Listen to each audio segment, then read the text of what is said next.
Assalamualaikum warahmatullahi wabarakatuh. Perkenalkan, nama saya Nasyihat Haula Asyafah dengan NIM 07300210037. Di sini saya akan mempresentasikan tentang metode penambangan untuk memenuhi tugas mata kuliah sistem dan metode penambangan. Di sini saya akan menjelaskan tentang metode penambangan tambang terbuka yang berada di PT Vale Indonesia dan tambang bawah tanah dan metode tambang bawah tanah yang berada di PT Freeport Papua.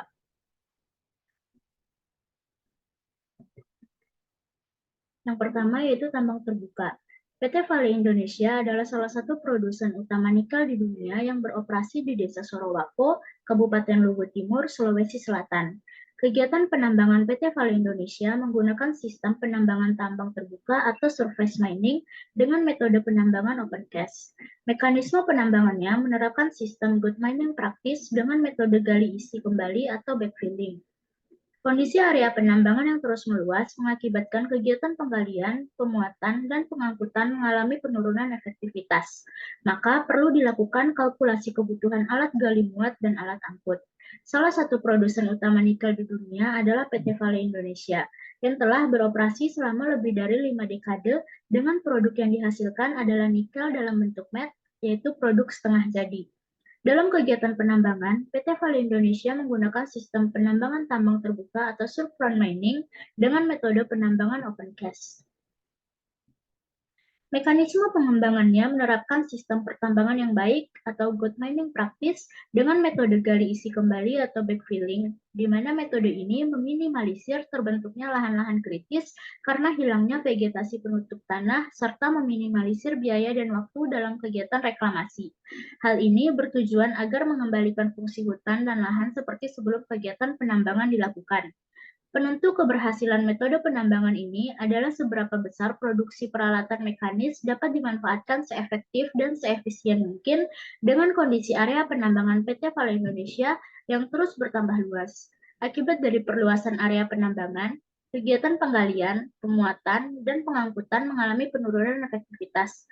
Penurunan efektivitas alat ini dikarenakan jarak angkut dari loading point ke dumping point mengalami kenaikan ataupun penurunan nilai jaraknya. Tingkat kekerasan material untuk masing-masing blok memiliki perbedaan. Kondisi alat yang kurang memadai sehingga efisiensi alat tidak optimal dan ketidakserasian alat gali muat dan alat angkut yang disebabkan karena kurangnya unit setiap blok penambangan, yang menyebabkan target produksi tidak dapat tercapai. Ini adalah contoh dari tambang terbuka pada PT Vale Indonesia. Yang kedua yaitu tambang bawah tanah.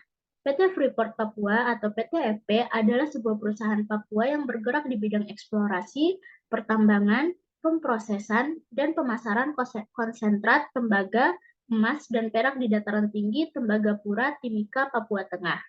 PT Freeport Indonesia kali ini mulai mengoperasikan sistem penambangan bawah tanah pada lokasi penambangan mereka, tepatnya di wilayah Deep Ore Zone atau DOZ, Big Gosan, Deep Mill Level Zone atau DMLZ, dan Grasberg Block Cave.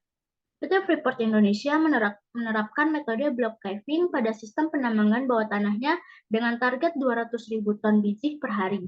Metode penambangan bawah tanah block caving merupakan cara penambangan bawah tanah dengan efisiensi sumber daya yang tinggi untuk melakukan penambangan, di mana blok-blok besar biji di bawah tanah dipotong dari bawah sehingga biji tersebut runtuh akibat gaya beratnya sendiri. Setelah runtuh, biji yang dihasilkan ditarik dari draw point atau titik tarik dan diangkut menuju alat penghancur. Pada blok cave DOZ atau pada blok cave DOZ, alat load dam atau loader memindahkan lumpur biji ke dalam ore pass menuju saluran pelongsor. Selanjutnya, lumpur biji pada saluran tersebut mengisi truk-truk angkut AD55 untuk dipindahkan ke alat penghancur. Dari sana, biji yang telah dihancurkan dikirim ke pabrik pengolah atau mil melalui ban berjalan atau konveyor. Sistem penambangan bawah tanah PT Freeport Indonesia yang mulai dioperasikan saat ini juga membutuhkan investasi yang cukup besar. Direktur PT Freeport Indonesia, Tony Wenas, menuturkan bahwa PT Freeport Indonesia akan terus berinvestasi di tambang bawah tanah hingga 15 miliar US dollar atau sekitar 210 triliun di kurs Rp14.000 sampai pada tahun 2041 atau rata-rata sekitar 1 miliar US dollar per tahun. Nominal investasi tersebut jelas sangat besar sekali untuk pengembangan operasi penambangan di suatu perusahaan. Dengan adanya pengembangan sistem penambangan bawah tanah yang dioperasikan oleh PT Freeport Indonesia saat ini, diproyeksikan akan mencapai hingga tahun 2050 mendatang. Ini adalah tambang bawah tanah pada PT Freeport Indonesia.